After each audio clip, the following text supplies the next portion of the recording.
ओम श्री परमात्मने नमः।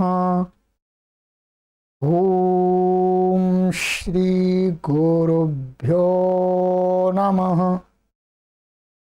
ओम श्री ऋषिभ्यो नमः।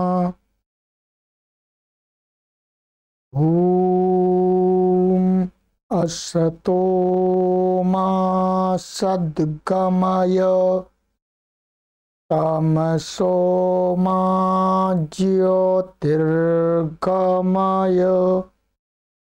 मृत्योर्मामृतंगमय। ओम शांति शांति शांति।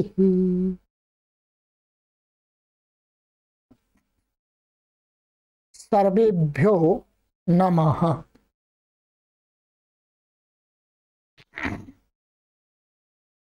देववाणी संस्कृतम यूट्यूब चलदृश्यं प्रति भवतां भवतीनां च हार्दं स्वागतम्।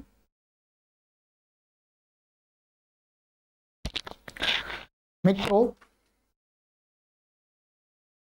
प्रौढ़ रचनानुवाद कौमुदी की लाइव कक्षा संख्या 7 को, सप्तमी को आज हम पढ़े। 6 कक्षाएं मैंने पढ़ा दी हैं आपको। प्ले लिस्ट में कॉलम बना दिया गया है प्रौढ़ रचनानुवाद कौमुदी। उसमें आप कभी भी इन वीडियोज को निःशुल्क पढ़ सकते हैं तथा देववाणी संस्कृतम ऐप को अपने मोबाइल में डाउनलोड करके उस ऐप के अंदर भी इन कक्षाओं को पढ़ सकते हैं। ऐप को डाउनलोड करने के लिए वीडियो के डिस्क्रिप्शन में लिंक दिया है, उस पर क्लिक करके आप प्ले स्टोर से डाउनलोड कर लें। चलिएगा मित्रों,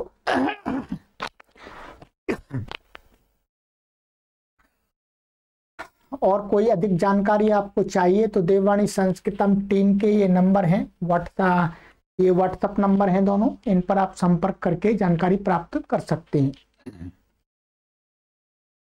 और मित्रों, हमारा जो उद्देश्य है वो 1 करोड़ लोगों को निःशुल्क ऑनलाइन शुद्ध संस्कृत संभाषण एवं लेखन सिखाना है। इसके लिए हम आपसे यही अपेक्षा रखते हैं कि आप इस चैनल को अपने मित्रों के बीच में, अपने परिचितों के बीच में, अपने सगे संबंधियों के बीच में ले जाएं, जिससे वे सभी लोग भी इस चैनल से जुड़ करके संस्कृत भाषा को सीख सकें। ये निःशुल्क अभियान चला रहे हैं, कोई किसी से शुल्क नहीं लिया जाता है, आपके सहयोग से ही ये चलता है। चलिएगा, तो मित्रों, हम यह प्रथम अभ्यास पढ़ रहे हैं, ठीक है। और प्रथम अभ्यास में हमने आपको यहां तक पढ़ा दिया है। अभी तक मुख्य रूप से हमने काफी चर्चा कर ली है, अब आरंभ में थोड़ी चर्चा करनी ही होती है। अत्र पर्यंतम पाठितम, यहां तक पढ़ा दिया, ठीक है। अब इस कक्षा को पढ़ाते पढ़ाते थोड़ा बीच बीच में हम आपको संस्कृत भी बोलते रहेंगे, हिंदी भी बोलते रहेंगे, क्योंकि ये प्रौढ़ संस्कृत की कक्षा है। तो मध्ये मध्ये संस्कृतेनापि वदामि, मध्ये मध्ये हिंदी भाषयापि वदामि, तो भाषाद्वयेन एव अत्र पाठयिष्यामः। समीचीनम्। तो ये नियम हमने आपको पढ़ा दिया था। अब है द्वितीयः नियमः, ठीक है।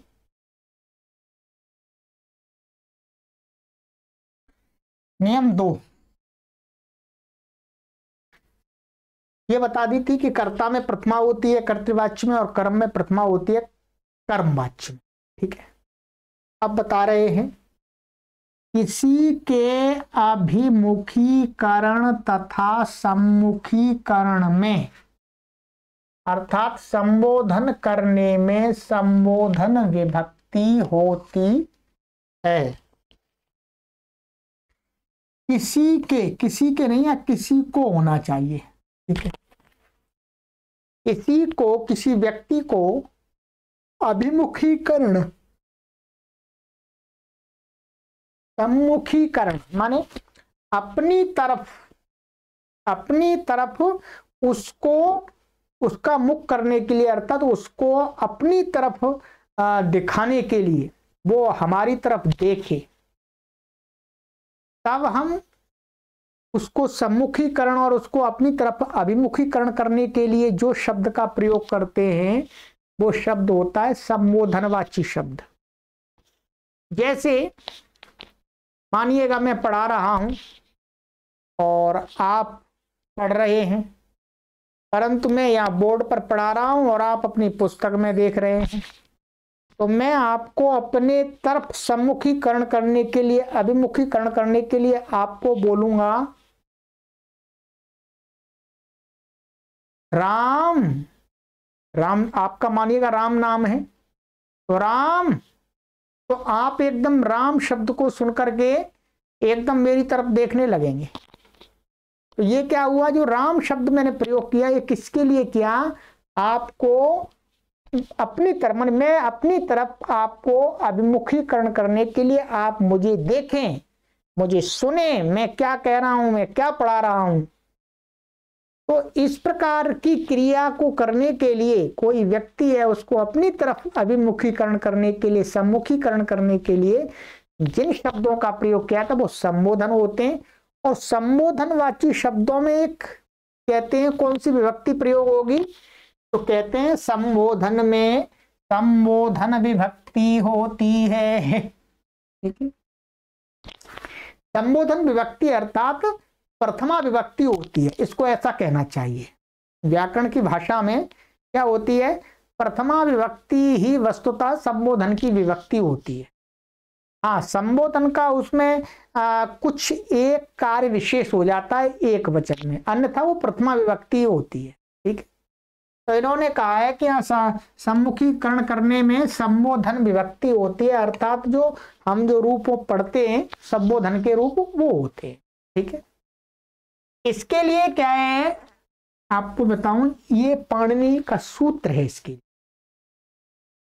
इससे संबोधन में प्रथमा विभक्ति को करने के लिए सूत्र है। तो आइएगा मैं सूत्र आपको पढ़ा देता हूं, चलिएगा सूत्र पर आ जाते हैं, ठीक है। क्योंकि मैं इस पुस्तक में आपको जो महर्षि पाणिनि के सूत्र हैं उनको साथ साथ पढ़ाऊंगा जो भी आएंगे, ठीक है। इसके लिए यह सूत्र है, सूत्रम संबोधने च, ये महर्षि पाणिनि के अष्टाध्यायी का दूसरे अध्याय के तीसरे पाद का 47वां सूत्र है, ठीक है।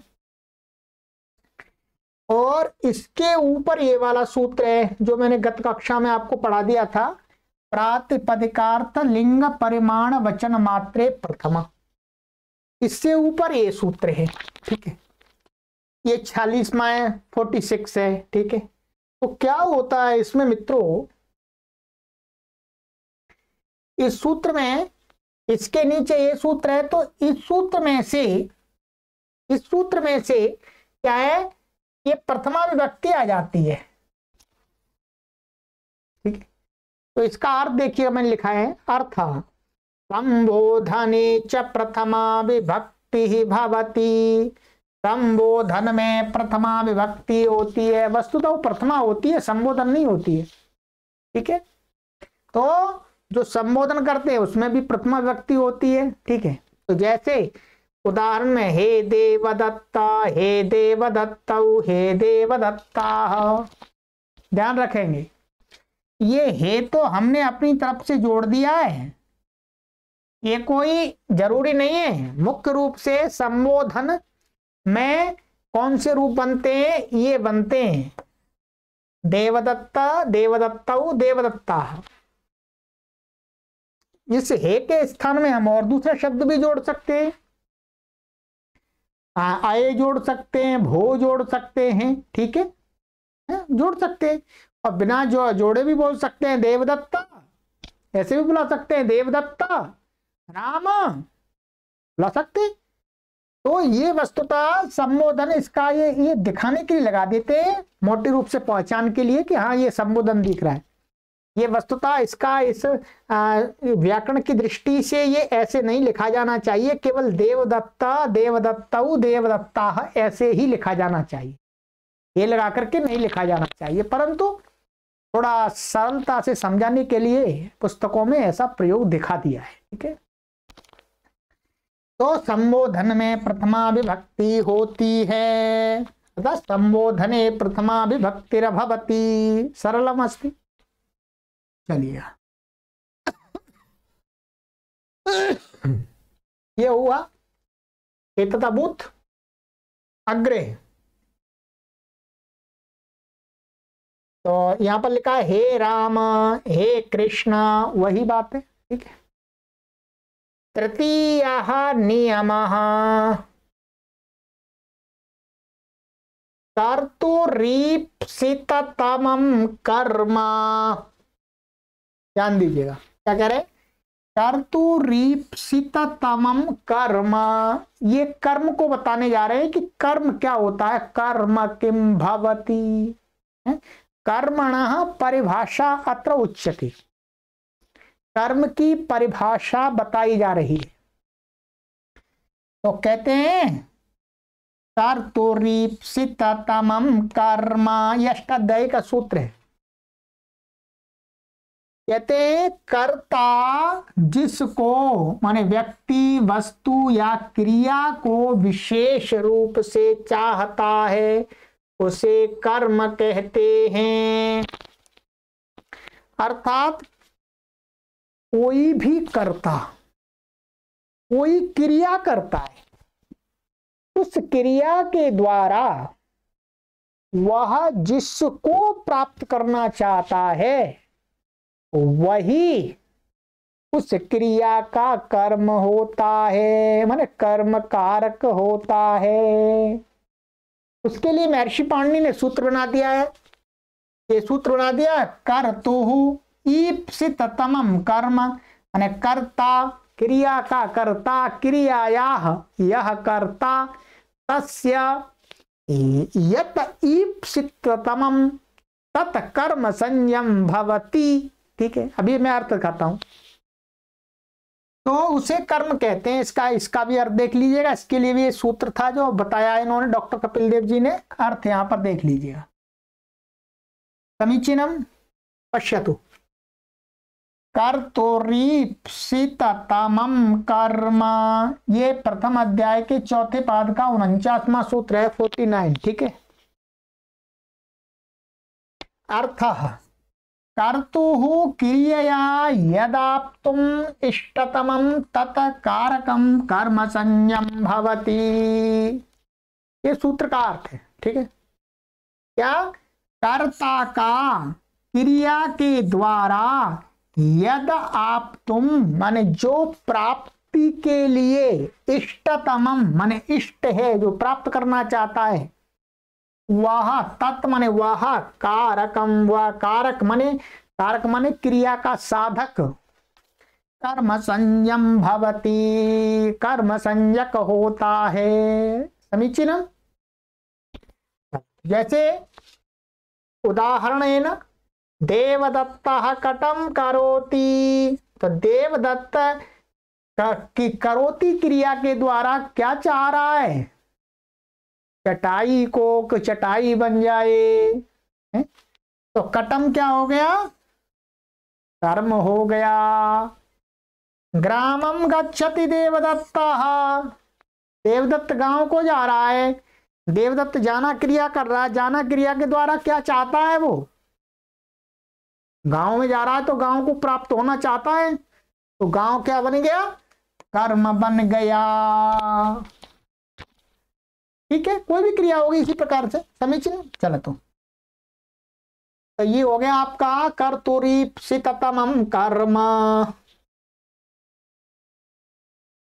अग्रे चतुर्थः नियमः कर्माणि द्वितीया, ये भी सूत्र है। ठीक है, कहते हैं जिस जो कर्म में द्वितीय विभक्ति होती है, अर्थात जो कारक कर्म कारक बनता है वाक्य में, उसमें कौन सी विभक्ति के रूप प्रयोग करते हैं? बोलो, द्वितीय विभक्ते है।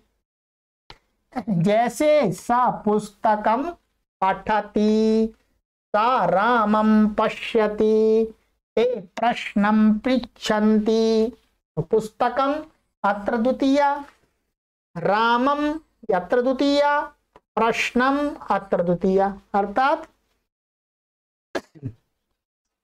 अत्र त्रिषु शब्देषु द्वितीया द्वितीया द्वितीया विधीयते। कथम? यतो हि एतेषां कर्म संज्ञा विहिता अस्ति।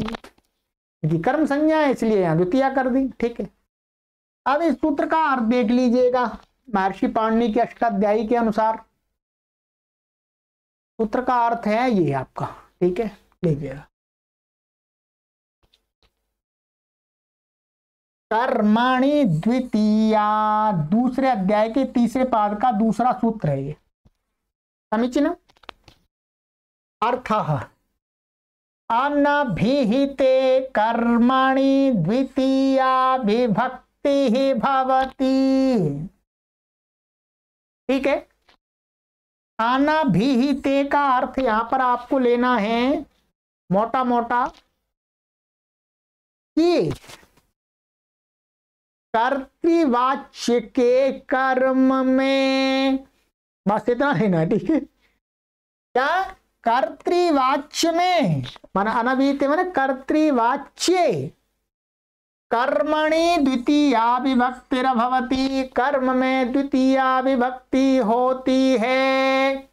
बस ये ले लीजिएगा, कर्तृवाच्य में कर्म में द्वितीया विभक्ति होती है। समीचीन। जैसे ग्रामं गच्छति, कटं करोति। और कर्म वाच्य होगा तो कर्म में कौन सी होगी जी? बोलो, प्रथमा। ये तो मैंने समझाई दिया था पिछली बार, ध्यान रखेंगे। ना विहिते माने कर्तृवाच्ये कर्मणि द्वितीया विभक्तिर्भवति। चलिएगा आगे चलते हैं। ठीक है, चलिएगा। पंच महानियमः,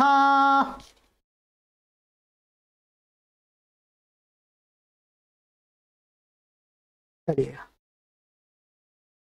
अब है आपका द्वितीय और कहाँ होती है। ठीक है, प्रथमा तो बताई, द्वितीय द्वितीय काफी जगह होती है, इसलिए अब बता रहे हैं। कहते हैं अभिताः पारिताः समया निकषाः प्रतियोगेपि। ये वार्तिक हैं, जैसे महर्षि पाणिनि के सूत्र हैं उसी प्रकार से आचार्य कात्यायन के द्वारा लिखे गए वार्तिक हैं। ठीक है,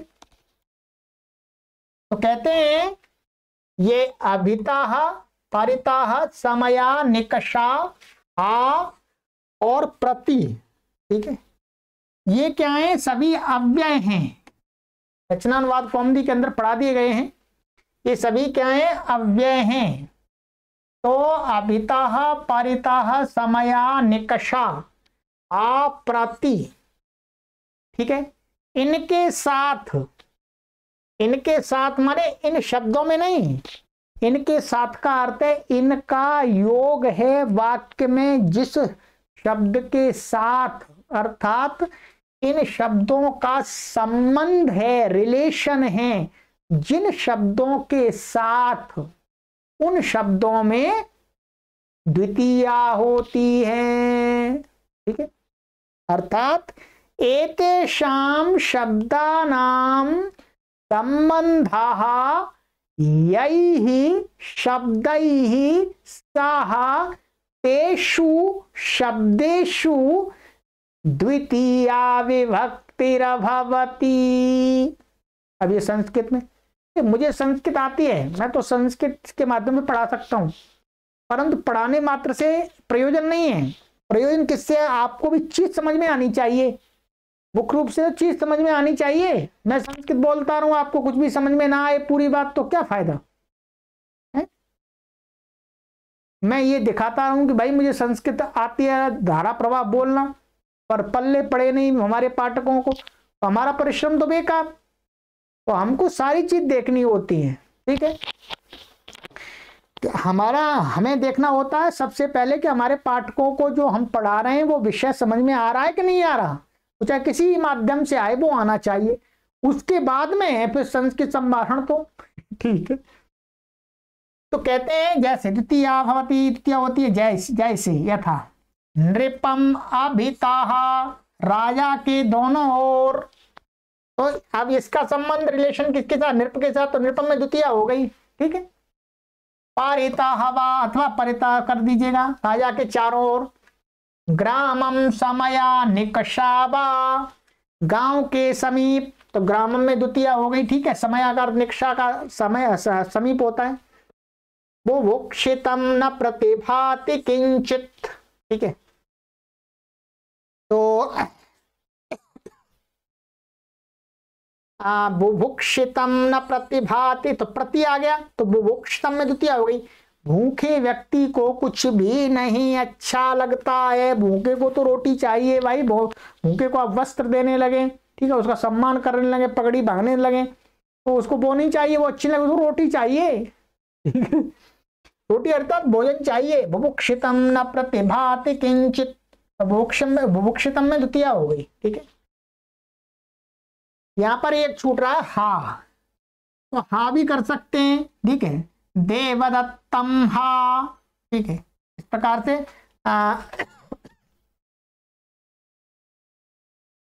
करना हा दुष्टम, हा दुष्टम, अरे देखा मने हा, हा मने अरे दुष्ट, इस प्रकार से हा दुष्टम, तो हा के योग में भी हो जाता है, ठीक है। चलिएगा अग्रे, सरल है, ये पढ़ा दिया था। षष्ठः नियमः उभा सर्वतसो कार्या, ये क्या है, कारिका है, क्या है, कारिका है। कारिका यहाँ नहीं दी पूरी, मैं आपको दिखा देता हूं, ठीक है। कारिका है ये, कारिका क्या कहती है, इसको हिंदी में आप पढ़ लीजिएगा फिर समझ में आ जाएगा, ठीक है। मैं अभी कारिका दिखाऊंगा और वो दिखा दूंगा। कहते हैं ये जो कारिका है इसका अर्थ है, डॉक्टर कपिल देव महाराज जी कहते हैं उभयतः सर्वतः धिक्का, ऊपर ऊपरी, अधो अधा अध्यधि के साथ द्वितीया होती है, अर्थात इनका संबंध होता है जिनके साथ उनमें द्वितीया होती है। या जैसे कृष्णम उभयतो गोपाः, माने कृष्ण के दोनों तरफ, गोपा माने ग्वाल हैं, क्या है, ग्वाल, गोपिकाएं नहीं है। ये बहुत गलत बात प्रचारित करती है। भगवान श्री कृष्ण जी कोई गोपिकाओं के साथ नहीं खेलते थे, गोवालों के साथ खेलते थे, ठीक है। तो ये कृष्णम में द्वितीया हो गई। नृपम सर्वतो जनाः, राजा के सब और लोग हैं, तो नृपम में द्वितीया हो गई। धिक्का नास्तिकम, नास्तिक को धिक्कार है, ठीक है। अब देखिएगा, अब क्या देखना है आपको, ये देखना है आपको ये कारिका पूरी क्या है। कारिका में दिखा देता हूं आपको, ये कारिका है, आप लिख भी सकते हैं। पूरी कारिका ये है, कारिका, कारिका एक तरह का श्लोक होता है, कारिका एक काशिका के अंदर है, ठीक है। सर्वतसो कार्या दिगुपरिया दिशो त्रिशो द्वितीयां रेडितान्तेषु ततोऽन्यत्रापि दृश्यते, ठीक है। क्या कहते हैं, कहते हैं उभा और सर्वतस, या उभ का अर्थ है उभयत, उभय है उभयतः, ठीक है।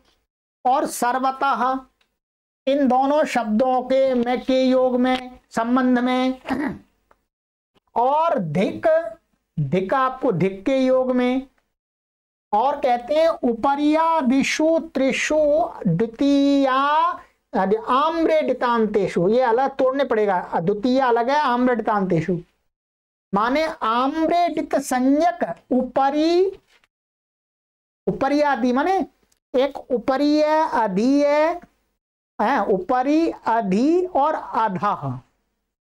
ये आम्रेडित कब होते हैं? जब इनको दो बार उच्चारण कर देते हैं तो इनका नाम हो जाता है आम्रेडित। ठीक है, एक का होने बाद वाले का नाम आम्रेडित हो जाता है। ठीक है, तो बस इतना है। जब इनको द्वित्व होता है तो इसमें एक आम्रेडित हो जाता है। तो ऊपरी ऊपरी दो बार उच्चारण किया, ऊपरी ऊपरी अधि अध्यधि अधोधा, तब होगा। केवल ऊपरी ऊपरी, ऊपरी शब्द का अकेले का एक बार प्रयोग करेंगे तो द्वितीय नहीं होगी, ध्यान रखेंगे। अधि का एक बार प्रयोग करेंगे तो नहीं होगा, दो बार उसका उच्चारण करेंगे तब द्वितीय होगी। तो इनके साथ में कहते हैं द्वितीय कार्य, द्वितीय विभक्ति करनी चाहिए। और कहते हैं ततो अन्यत्रापि दृश्यते, इनसे अन्यत्र माने इनके अलावा दूसरी जगह भी कहीं कहीं द्वितीय देखी जाती है। तो ये उदाहरण हमने आपको दे दिए थे, वही उदाहरण मैं आपको दिखा दे रहा हूं फिर दोबारा। देखिए ये उभयतो ग्रामम, ग्रामम में द्वितीय, सर्वतो ग्रामम, ग्राम के सारो। ठीक है, देवदत्तम, देवदत्तम में द्वितीय हो गई। ऊपरी ऊपरी ग्रामम, ध्यान देंगे ये क्या है, ऊपरी ऊपरी दो बार उच्चारण कर दिया हमने, ऊपर ऊपर। यदि एक बार आप यदि यहां करेंगे ऊपरी, फिर ग्रामम नहीं होगा। एक बार करेंगे तो ऊपरी ग्रामस्य, ऐसा षष्ठी आएगी, ध्यान देंगे। फिर जब दो बार प्रयोग करेंगे ऊपरी ऊपरी, तब ये आम्रेडित बनता है, इसमें बाद वाला, तब जाकर के होगा ये द्वितीय, ये ध्यान रखेंगे। ऐसे यहां पर अध्यधि ग्रामम, गांव के अंदर अंदर, अधोधा ग्रामम, गांव के नीचे नीचे। ठीक है, यदि यहां पर एक बार करेंगे तो यह षष्ठी होगी, ग्रामस्य अधः। ठीक है, चलिएगा इस बात को समझ लीजिएगा, ये मैंने आपको बता दिया। अब है आपका ये कंप्लीट हो गया, सरल है, कुछ अधिक नहीं है। अग्रे सप्तमः नियमः गति, ध्यान दीजिएगा। चलना, हिलना, जाना अर्थ की धातुओं के साथ द्वितीय होती है। गत्यर्थ का आलंकारिक प्रयोग होगा तो भी द्वितीय होगी। ठीक है, समझ लिया। एक तो क्या है, चलना, हिलना, जाना माने गमन आदि होने वाली जो धातुएं हैं उनके योग में द्वितीय होती है। ठीक है, और कहते हैं जो गत्यर्थक धातु है उनका आलंकारिक प्रयोग करेंगे, माने गमन नहीं हो रहा है पर आलंकारिक रूप से हम कहते हैं, अभी उदाहरण देंगे ये। ठीक है, तत्रपि द्वितीया भवति, जैसे गृहम गच्छति, तो ये क्या है, गृहम गच्छति, तो गच्छति गमन, गमनार्थ धातु कर्म, इसमें द्वितीय हो गई गृहम में। ठीक है, ऐसे ही वनम विचरति। ठीक है, वनम विचरति का अर्थ है वन में घूमता है, विचरण करता है। हिंदी में तो ऐसा अर्थ आता है कि वन में विचरण करता है, परंतु ये क्या है, गमनार्थक धातु है, गत्यर्थक, इसलिए इसके साथ द्वितीय आएगी, सप्तमी नहीं आएगी। सप्तमी न भविष्यति, द्वितीय एव भविष्यति। तथैव तृप्तिम ययौ, तृप्ति को प्राप्त हुआ, तृप्ति को प्राप्त हुआ, ययौ ये लिट लकार का प्रयोग है, या धातु का लिट लकार का। ठीक है, तो तृप्ति को प्राप्त हुआ, तृप्ति में द्वितीय आ गई। मम स्मृति हिम याता, माने मेरी स्मृति को, याता माने आया, गया माने विषय कोई आ गया, माने कुछ याद आया, ऐसा है। तो ये स्मृति में द्वितीय हो गई। ठीक है, अब है उमाख्याम जगामा, उमा के नाम को जगाम माने प्राप्त हुआ, उमाख्याम जगामा। तो यहां पर ये भी ये लिट लकार का प्रयोग है, जगामा, ठीक है, गम धातु का, तो द्वितीय हो गई। निद्राम ययौ, निद्रा में गया, अर्थ निद्रा में गया, निद्रा में गया माने अलंकारिक प्रयोग है। निद्रा माने निद्रा स्वप्न में, माने स्वप्न में कहीं कहीं घूमता रहा, ठीक है, तो एक अलंकारिक प्रयोग है। तो यहां पर भी क्या है, वैसे गमन गति नहीं हो रही है, परंतु सपने में घूम रहा है निद्रा में, तो क्या है, निद्राम ययौ, निद्रा में गया, तो अत्रपि द्वितीया भवति। चलतु अग्रे, समीचीनम्। अष्टमः नियमः। अकर्मक धातुएं उपसर्ग पहले लगने से प्रायार्थानुसार सकर्मक हो जाती हैं, उनके साथ द्वितीया होती है, ठीक है, ये विशेष बात है। स्मरणम करोतु स्मरणीयम अस्ति। अकर्मक धातु है माने जो अकर्मक धातु है, जिनका कर्म नहीं है, उनको यदि उपसर्ग लगा देंगे, उपसर्ग सहित उनका प्रयोग करेंगे, उपसर्ग लगा करके, तो वो क्या है, प्रायः करके, प्रायः 100% नहीं कह रहे हैं, प्रायः का अर्थ है 99.9% कैसी हो जाती है, अर्थानुसार सकर्मक बन जाती है। तो जब वो सकर्मक बन जाएंगी तो उनके कर्म में क्या करना चाहिए, हमें द्वितीया विभक्ति का प्रयोग करना चाहिए। जैसे हर्षम अनुभवति, हर्ष का अनुभव करता है। भू धातु कैसी है, भू धातु कथम अस्ति, भू धातु अकर्मकः अस्ति, परम उपसर्ग पूर्वकः भू धातु सकर्मकः भवति, तदा तस्य प्रयोगे यत् कर्म तत्र द्वितीया स्यात्। तो हर्षम अनुभवति, हर्ष को अनुभव करता है, तो अकर्मक सकर्मक बन गई, अनु उपसर्ग लग गया इसमें। ऐसे ही सखलम अभिभावति, वह दुष्ट को दबाता है, अर्थात अपने अधिकार में करता है, उसको वश में करता है। तो ये अभिपूर्वक है, तो सकर्मक माने खालम, खालम माने दुष्ट, दुष्ट दो कर्म में द्वितीय होगी, कर्म अर्थात द्वितीय कर्म बन गई है। सा शत्रुम पारिभावति, वो शत्रु को पराभव करता, पराजित करता है, तो शत्रु में द्वितीय, शत्रु शत्रु शब्दे द्वितीया भवति। पराभवति एक ही बात है, परि अथवा पराभवति समानार्थकः। वृक्षमारोहति, वृक्ष पर चढ़ता है या वृक्ष को चढ़ता है, तो रोह धातु, तो रोह धातु को आंग पूर्व प्रयोग कर दिया, तो वृक्षमारोहति। देवम उत्पतति, ठीक है, दिन में, उत्पतति माने यहाँ दिन को, ये पत धातु है, तो उत्पतति इसमें प्रयोग हो गया। पतति अर्थ का होता है गिरना, और उत्पतति माने उत माने ऊपर उठता है, उड़ता है, ठीक है, दिवम उत्पतति। तो दिवम में यहाँ द्वितीया हो गई।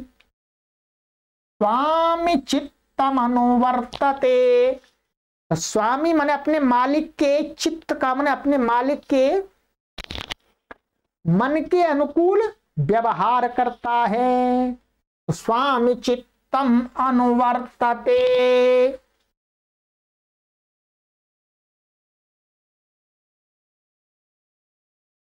तो ये हो गया, ठीक है। उत्पत्ति, उत्पत्ति का अर्थ यहाँ पर, ये पुस्तक है मेरे पास में, इसमें धातुओं का अर्थ लिखा हुआ उपसर्ग पूर्वक। ये पुस्तक है संस्कृत धातु कोश, और इसके लेखक हैं पंडित युधिष्ठिरो मीमांसका। इसमें लिखा हुआ है ऊपर उठता है, तो ऊपर उठता है माने देवम उत्पत्ति का अर्थ है दिन में ऊपर उठता है। कुछ कीड़े पतंगे होते हैं, कुछ तो ऊपर उड़ता है, ऐसा अर्थ भी हो सकता है, ठीक। ऐसे उड़ना के लिए उत्पूर्वक डी का प्रयोग होता है, पर उत्पतति, उत्पतति का अर्थ तो इसमें लिखा हुआ है, उत्पूर्वक पद का अर्थ है ऊपर उठना। ठीक है, तो दिन में ऊपर उठता है, रात में नीचे चला जाता है, तो कीट पतंगे के लिए होगा। ठीक है, चलिए अग्रे। नवमः नियमः, स्मृति धातु के साथ साधारण स्मरण में द्वितीया होती है। जो स्मृति धातु होती है उसके जो साधारण स्मरण होता है, सामान्य रूप से हम किसी को याद करते हैं तो जिसको याद करते हैं उसमें द्वितीया कर देते हैं।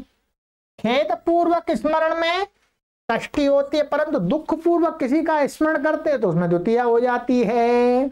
यथा पाठम स्मरति, तो पाठम अत्र द्वितीया अस्ति।